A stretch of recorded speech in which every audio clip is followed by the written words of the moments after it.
Welcome back, everybody. Okay, we've all heard the saying, actions speak louder than words. So what does the body language say about Jodi Arias in the courtroom?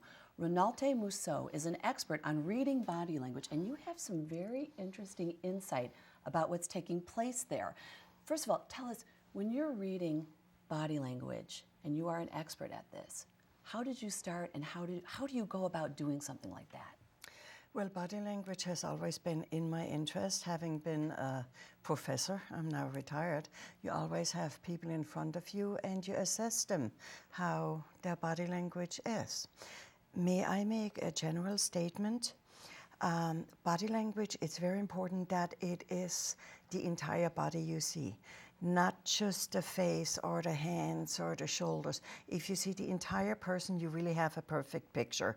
If not, it could be misleading that you just have one angle of the person. So whatever you have as a full person is really the correct assessment. Okay, so in that case, we usually have just the upper half or just the face. Okay, so as we move into the courtroom now with this trial, there's Jodi Arias, and we've got a bunch of pictures to show that I would love to have you share with the viewers what you're seeing here. And you know, when you take a look at her, what's the first thing that you notice? Well, here in this picture, for instance, she has a very sullen expression. Almost comatose, if you want. She listens, obviously, but it's no expression in her face whatsoever. None. What does that tell you? Well, pretty cold-blooded. Cold-blooded. No feeling. No feeling. Nothing. Again, no remorse. No, nothing. No. And here she covers her mouth, which is usually, as soon as you cover your face or touch your face, it's usually a negative gesture. Here it's like, oh, I don't want to say, or I hope I didn't say what I really did say.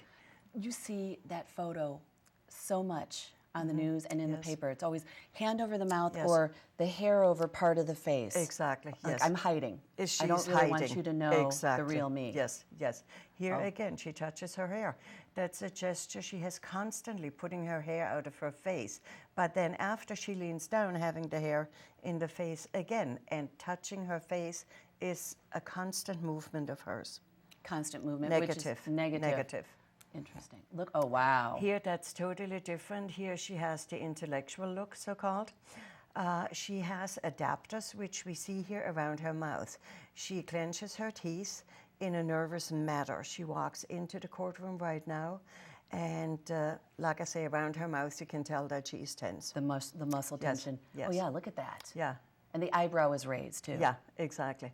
Here again, that look like maybe she would want to cry or so. Face, hand in her face. Her mouth is open, but the movement for crying or the facial expressions for crying are not like that. I was going to ask you, when you see somebody who is on trial and they're crying, can you tell when it's real and when it's not? So when she's doing this, there really is no remorse. No tears, just actions, wiping her nose with a handkerchief, etc., but not real tears, not real emotion, no. I think we have a couple other photos too, I believe. Yes. But you know, when you're looking at somebody who's on trial again, by just looking at the person, how can you tell if they are guilty or not guilty? No matter what they are pleading, how can you make that out? Well, I tell you honestly, I don't like to go there, because that is up to the jury and to the judge to assess. But you can see if a person has honest emotions or not. That is one thing you can assess.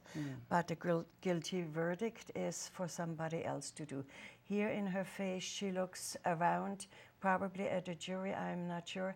But again, she touches her face. Here she touches her neck. Again, not a good gesture. Okay, I'm looking away. These are two total different Jodis. One is smiling for the camera. Her smile is not genuine, because around her eyes you don't have the laugh lines, and that is a must in a genuine smile.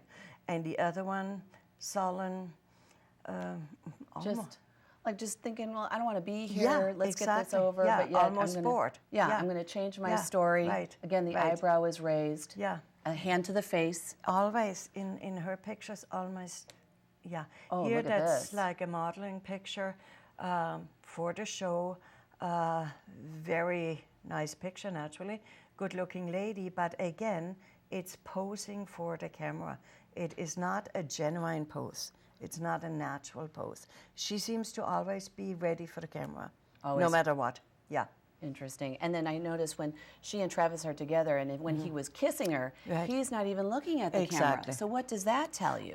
Well, for some reason, he seems to be a little different with her. Look here again.